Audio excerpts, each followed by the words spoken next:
morning, morning, morning. Good morning. Good morning to you. We want to start with a very interesting interview where we're talking about Risk for Teens. It's a program that has come on stream, and these are almost like interventions working toward helping teens on a monthly basis. So let's invite Ken Hackshaw, who is the founder and president of Caribbean-Risk Management Academy, to join us on the program to talk a little bit more about that. Good morning to you, Ken. Good to have you with us. Good morning, Tisha, and thanks for having us with you. All right, so first of all, Risk for Teens. Start by laying out for us exactly what it is. Okay, so the Caribbean Risk Management Academy offers training and development, education in the risk management space. For a matter of fact, we host an international certificate in enterprise risk management through UWI Cable School of Business under Dr. Dean Greenidge and his team.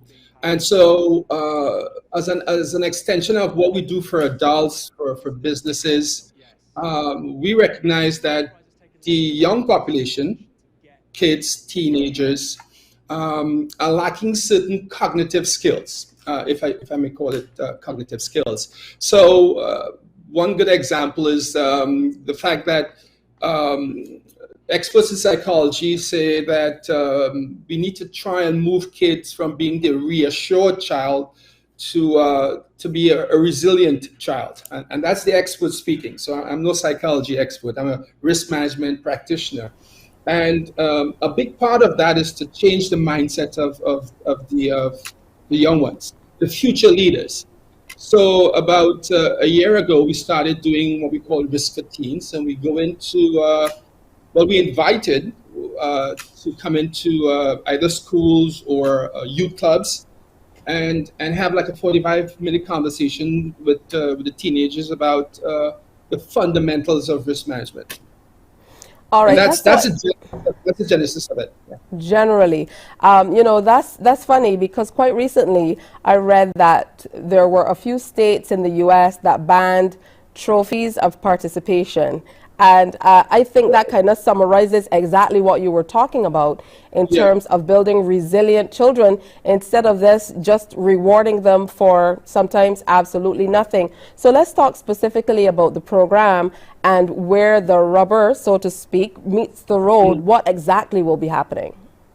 So let me give you an example. So we teach them about risk management concepts, things like the difference between a risk and a hazard, vulnerability versus resilience. And so a good example would be, once we explain or define what vulnerability is, we would ask, okay, so give us an example of when you thought you were vulnerable based on this new definition of vulnerability.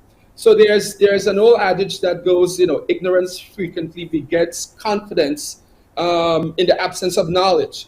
So now that they understand the definition of vulnerability, they share with us examples of when they believe they were vulnerable.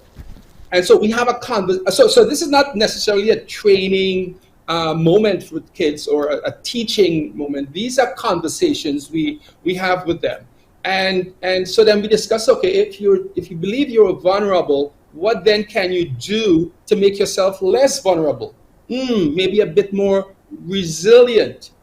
And it's with these conversations that you get to find out that, so we teach history classes in schools. Why? Maybe we should start teaching some future classes, future-proofing the next generation of leaders, making them more agile and adaptive. The experts say that's the new 21st century skills we need of our upcoming or future leaders. So that's where, to your point, where the rubber meets the road. Once they understand these terminologies, concepts, a threat versus a risk versus a hazard, they are now able to identify with events, let's say, both at school or on the way to school or at home and relate to it. And it's proving very, very effective. The feedback has been tremendous. Because I would imagine if you can identify what's happening, then you're better equipped to figure out how you will respond. Yeah. So very, very interesting. Now, Yeah. I see that one of your major talking points is, and you mentioned it, educating teens about risk or building risk intelligent youth populations across the Caribbean. What are some of these risks that we're talking about, and have they changed over the years? So, well, yes. So in the adult space, for businesses or students who come to do our professional certificate, we talk about living in a very volatile, uncertain environment, hyper-connected, where risk in one space is moving so fast, and we are living it. Your news this morning speaks to some of that. So why aren't we now bringing in the teens along that same continuum? It's great that they're learning about social sciences and life skills, but we need to then have them think a little bit differently. We need to inculcate a different type of thinking with our teenagers, with our future leaders. We need to make them a bit more prepared. So if we are saying, as practitioners, as parents, as adults, that the current environment is very, very uncertain, it's volatile, it's risk-prone, we need to make sure that the kids are aware of that. They need to know that as well. They need to understand what is future-proofing. How do I then ring-fence my home, my community? How do I then become more risk intelligent? And the only way that happens is through training, through teachings, through involvement like the workshops we have for teens. It's the same thing we're doing for adults. So it's not that we necessarily dumb it down for the kids, but we make it more palatable.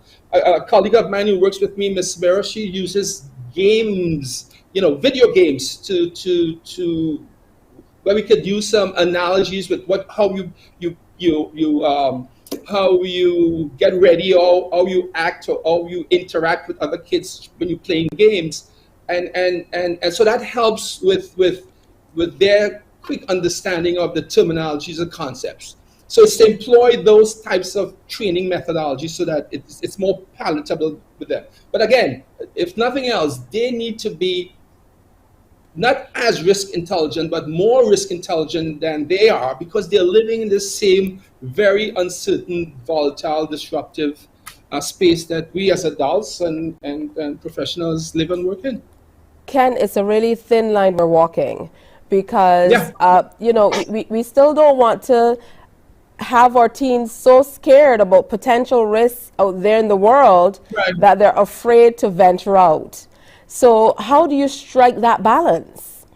Well, so it's more of so it's not scaring them into the reality. It's preparing them. It's knowledge. And again, I go back to that old adage that ignorance begets a certain level of confidence in the absence of knowledge. So having knowledge of helps you prepare for.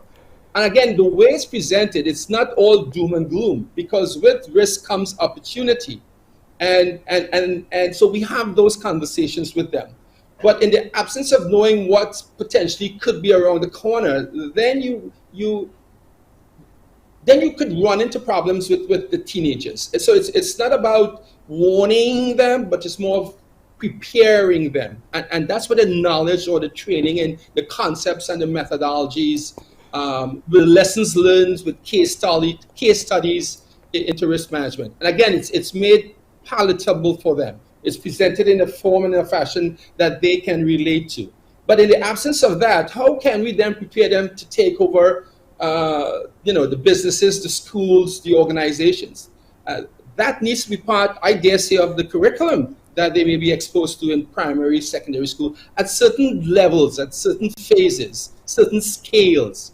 But it's not all doom and gloom. So it's not like we are the boogeyman, but it's to let them know that this is the environment we're in. This is what makes you vulnerable. This is what can make you more resilient.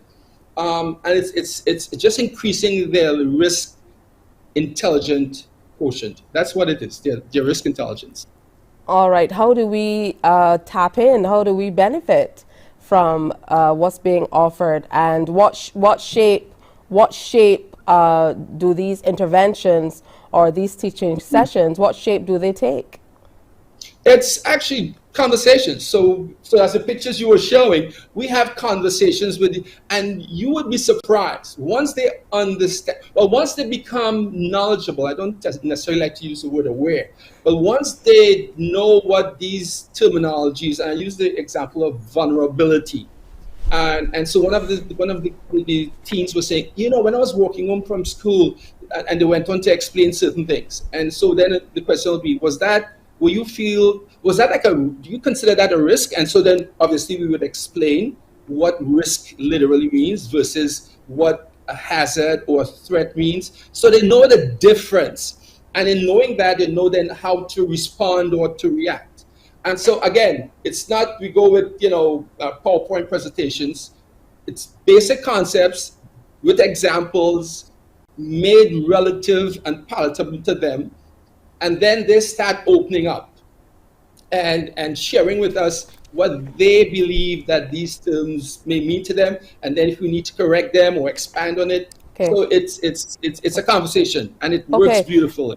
Ken, I'm definitely intrigued, and I know there are a lot of parents out here who are as well. So where can we find you online quickly as we wrap?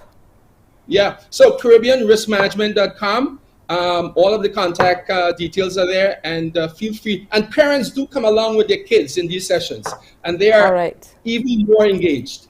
All right. Well, thank you so much for coming through. Ken Hackshaw, founder and president of Caribbean Risk Management Academy. Thank you so much for your time. Morning, morning, morning. Good morning. Good morning to you.